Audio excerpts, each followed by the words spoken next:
Seigneur, Shalom, Balandina, émission Ma grâce te suffit. C'est votre rubrique, une autre rubrique d'exhortation, d'instruction et des enseignements. Wabino et Saleli, Thomas Gédéo, Momemi Mbeki, la communauté missionnaire La Grâce Divine. Tozokoba, Kolobela, Natina na mama Likambo. Oyeza, Ngolu ya tata Nzambe, na bomo inaba oya ye.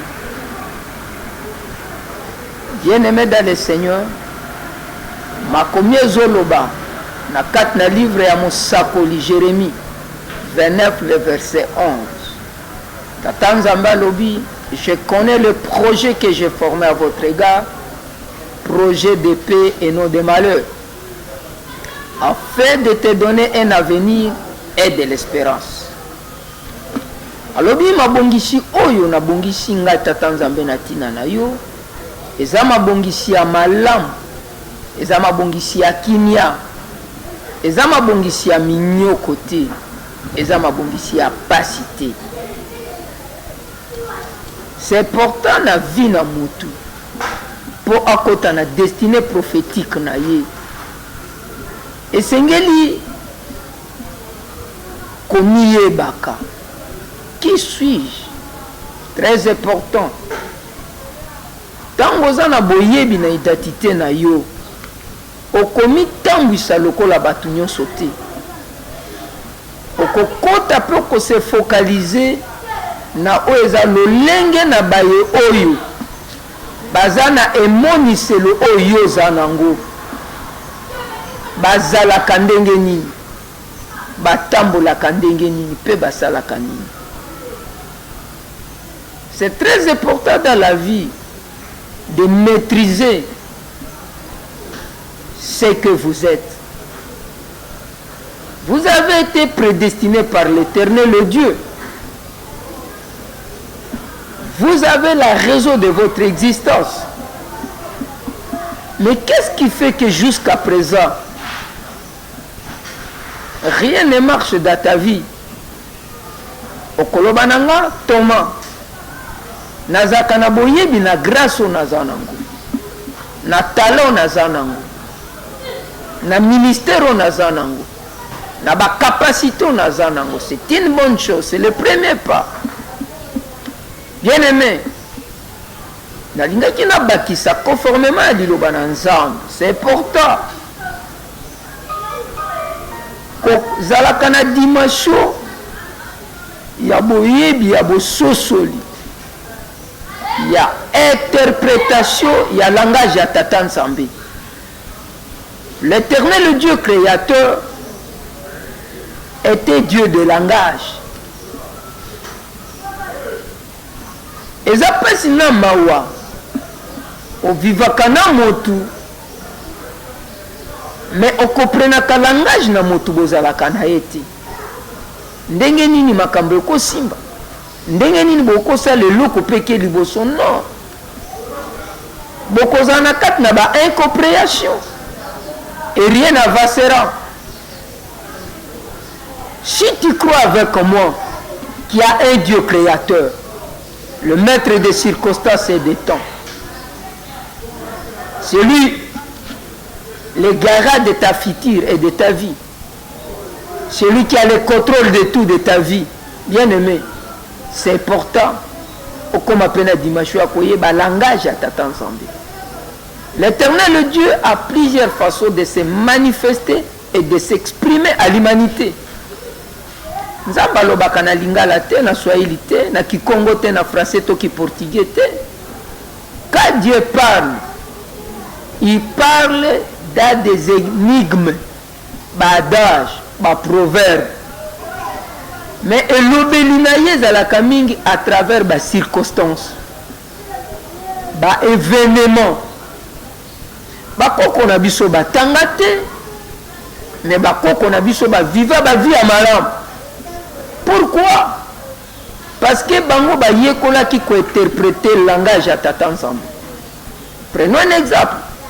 Les événements. Les événements, ce sont des langages de l'éternel Dieu. Na parcours ya marche na vie na yo. Ozokuta na ba événement. Ozokuta na ba circonstances. Mais est-ce qu'on doit kataya ko réfléchir? Circonstances et comme linga. L'éternel veut m'enseigner quoi? Qu'est-ce que Dieu attend de moi? Et là, comment côté que ça les masoki nzamba pesi na monzela te? Et cause à la circonstance moko pe lelisi. Et cause à la circonstance moko pesi qui m'a to esen. Événement moko ça qui moi bien. Toi ça qui une humiliation. Mais c'était le langage de l'éternel le Dieu.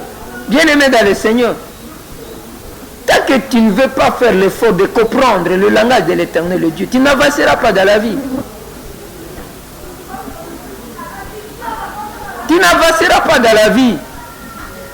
Zonga katina yo.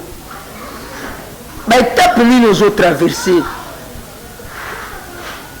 Ba film ni nous okuta nango. C'est Dieu qui te parle. Prends conscience. Entre dans la parole de Dieu. Tu trouveras l'explication, l'interprétation de ce langage-là. De ce que voulait dire l'Éternel à ton égard. La grâce de l'Éternel est avec toi. Bakoko na biso batanga te, mais bakoprenant langage à tata nzambe. Langage nini? Mi pepe oyo. Ba mi pepe makashi oyo. Eza ba mi pepe oyo. Ezo ko annoncer mvula. C'était le langage.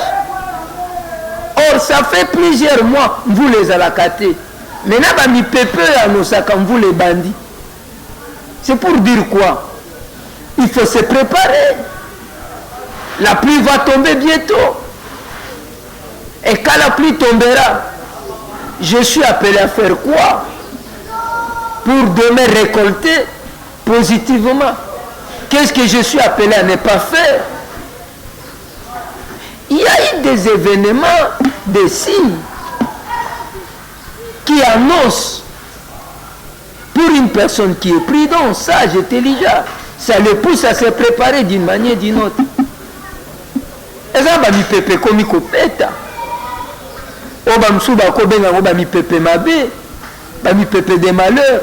Mais je vais vous dire une chose.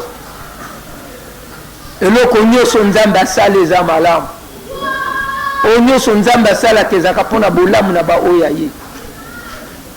Qu'est-ce que tu fais comme constat ces jours par rapport à ta famille, par rapport à la nation? Et je le comme côté. Et comment est-ce que tu es en train de te préparer à conséquence? Bah événement dans la circonstance, ça t'annonce quoi? Et si ça t'annonce quelque chose, est-ce que tu es en train de te préparer? Toutes les bonnes choses, on prend l'état de préparer cela, de planifier. Peuple congolais, nous sommes tâtrés de traverser des saisons où Dieu est en train de parler. Dieu est en train de parler comment? À travers ma circonstance, ma événement. La grâce de l'Éternel est là, sur cette nation, sur ce peuple. La grâce de l'Éternel est là, dans notre territoire.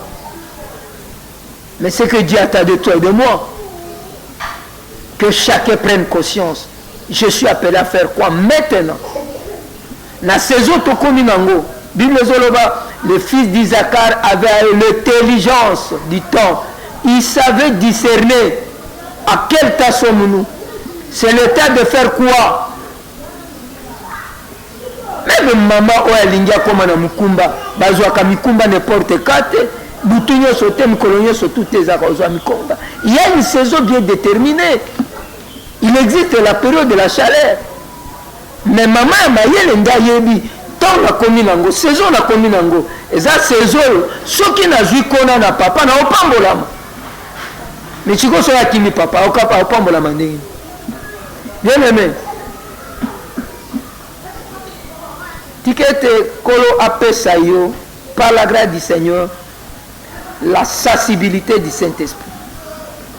On l'a quatre distraction. La grâce de l'Éternel est avec vous. Il dit ma grâce te suffit. Mais yondozo retardé l'ipamboli à Mboko. Yondozo retardé l'ipamboli à Libota. Yondozo retardé et s'engopé l'ipamboli à Vasma et à l'église. Comment? Parce que tu ne veux pas comprendre le langage de l'Éternel Dieu.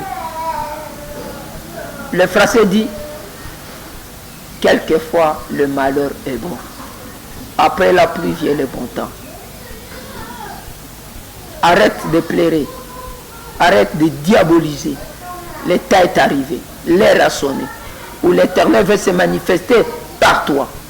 Pour sauver toute une multitude de gens. Comprenez le langage de l'Éternel Dieu. Peuple congolais, Église du Christ, levons-nous. Car l'Éternel